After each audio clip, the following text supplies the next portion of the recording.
welcome to another unboxing video from theplayersaid.com. My name is Grant. Today I'm taking a look at a brand new game. Just came off of pre-order in July. Really looking forward to getting this one to the table and enjoying it. This is Undaunted, Battle of Britain, designed by David Thompson and Trevor Benjamin. They're a design team that has created this system and now designed. This is the fifth entry into that system. The publisher is Osprey Games. Really high quality product, very interesting tactical combat system.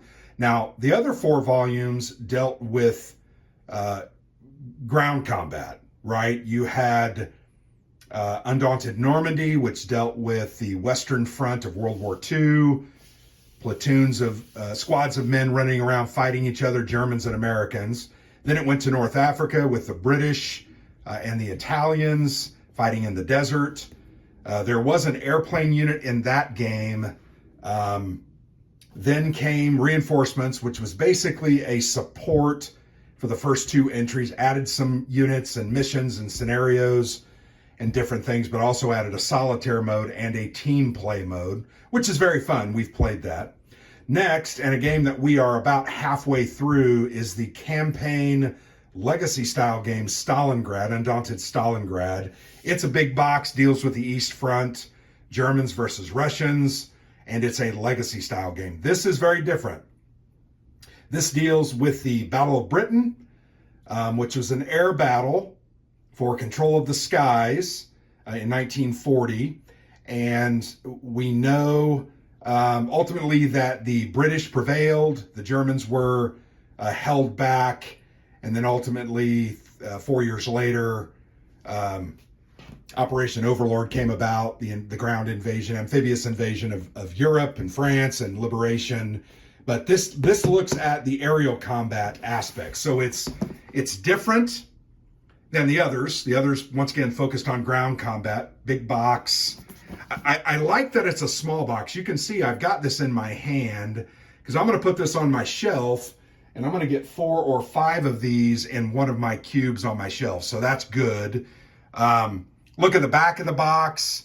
Really nice look at the cards there. The art is done by Roland McDonald. Roland's a very talented artist. You can see the cards. While they're generic cards, they typically have the name of a pilot. So there you've got, what is that? Louis Collins. So it's a historically named pilot. You'll see the pilots are named throughout the game, but then you have different cards. There's a AAA card, section comms card, etc. This is the first game in the series that uses hex tiles. Now they are modular hexed, drawn on boards, but they do use hex tiles, so that's kind of cool. Illustrated by Roland McDonald. There's the details. There's 116 cards, 31 of the map tiles, 4 dice, they're 10-siders, 58 different tokens, and you have your scenario booklet. The game plays 2 players, and 40 to 60 minutes kind of are what the scenarios are, and they are, it's a direct competition. You're dogfighting each other, trying to eliminate the enemy's planes while also potentially destroying or capturing objectives or flying through various objectives. So first thing you'll notice is there are 2 booklets. One is the rule book, which is here on the top.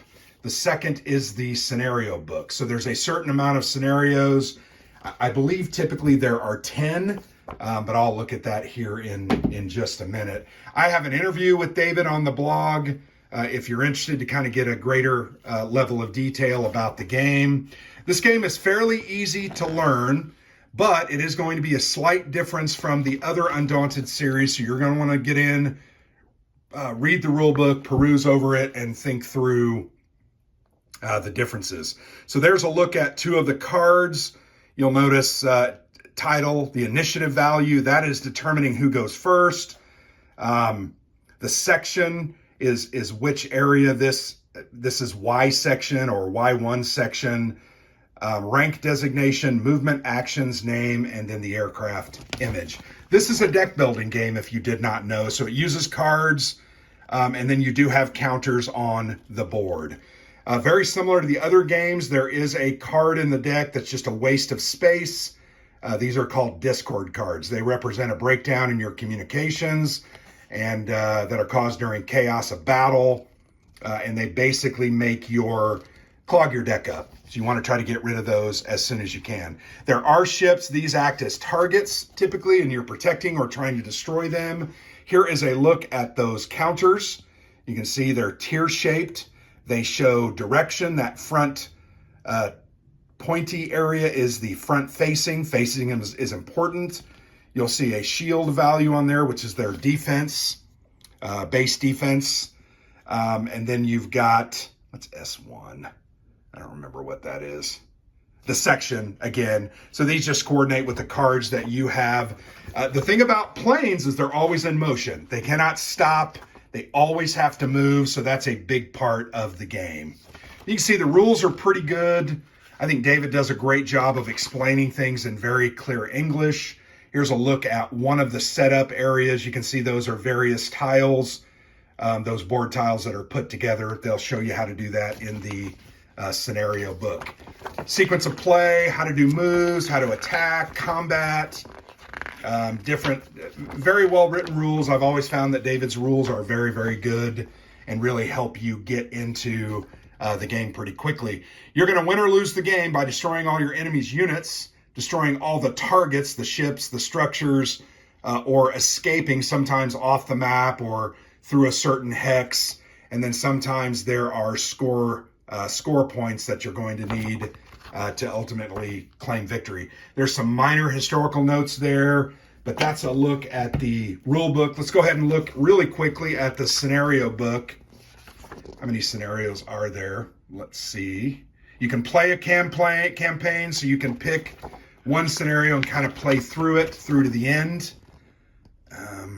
Yeah, that's kind of victory, starting deck and supply. So you're going to need this to really play the game as well. Here's scenario 1, the setup. It's going to tell you what cards to put into your supply, what cards start in your deck. Then you're going to lay out the board as shown. Here's scenario 2, dynamo. So there are, let's go, 9. That means there's probably 10. There are 11 scenarios. So there's 11 total scenarios. You can also see there's kind of a record tracker there where you can, I won this with the British or I won with the Germans, etc. The next thing we're going to see is here are 3 counter sheets with different counters. These are the planes. So you've got bombers, Heinkels. You have Stuka dive bombers here. BF-109s. These are all obviously all the German aircraft. BF-11. And then here's some ships you'll see. I'll punch that out, but they are hex shaped. You're going to put those on the map.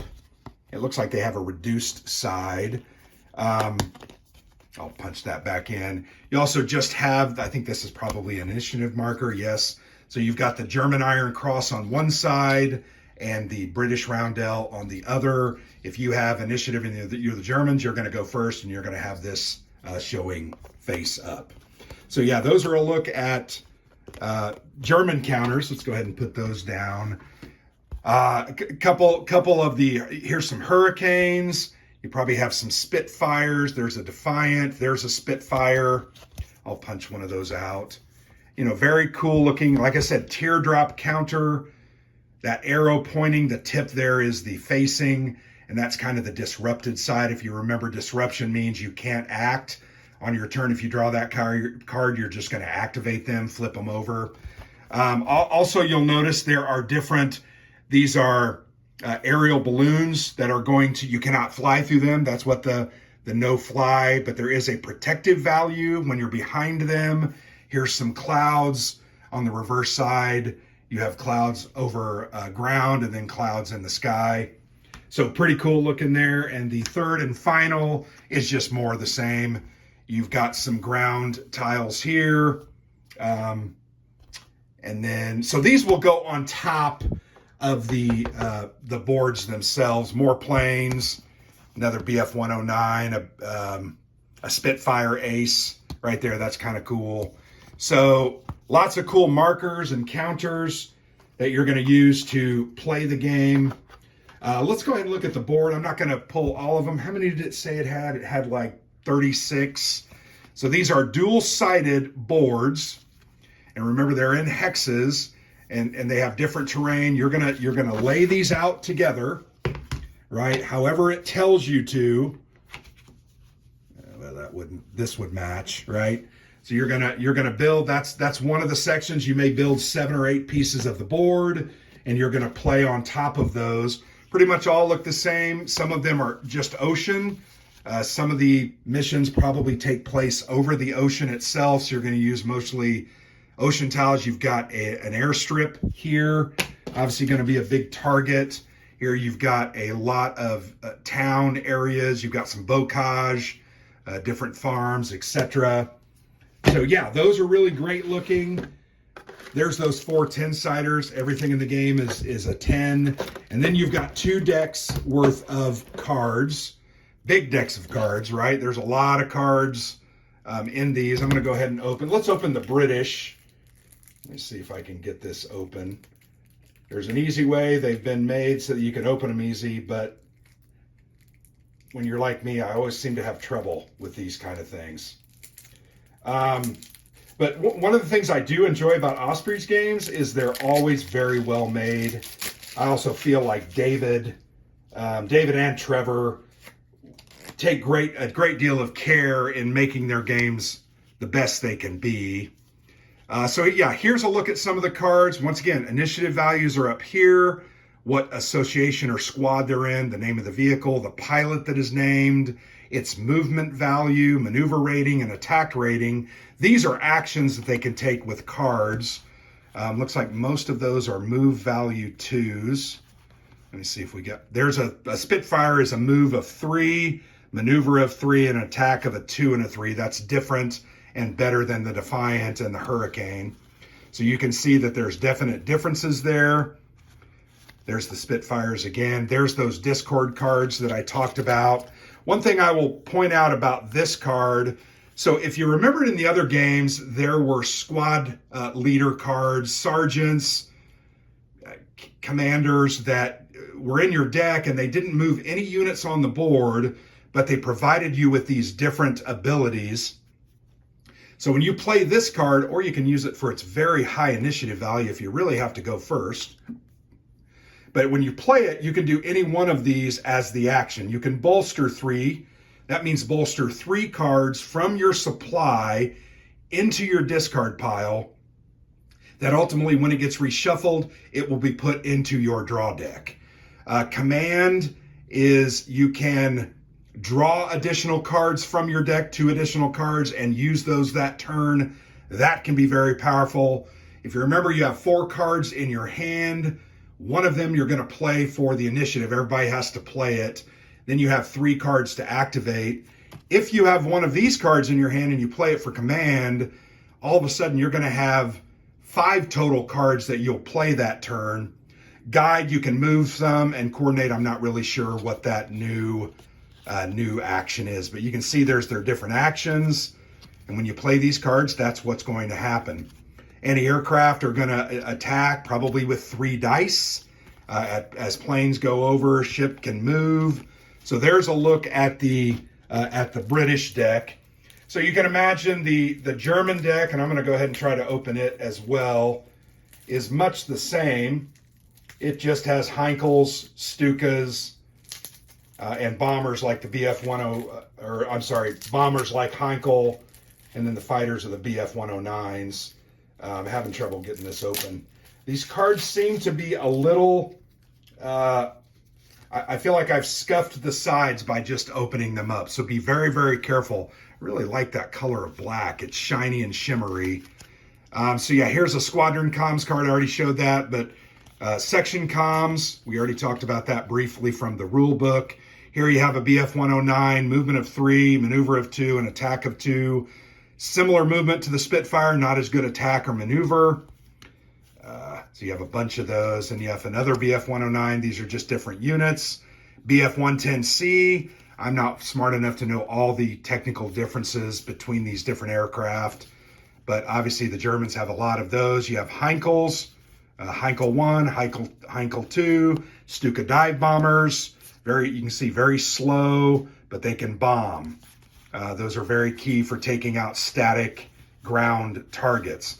Then you've got those Discord cards. So that's a look at all of the cards. We've looked at everything that's contained within the box. And that is a look at Undaunted Battle of Britain. It's a very cool game.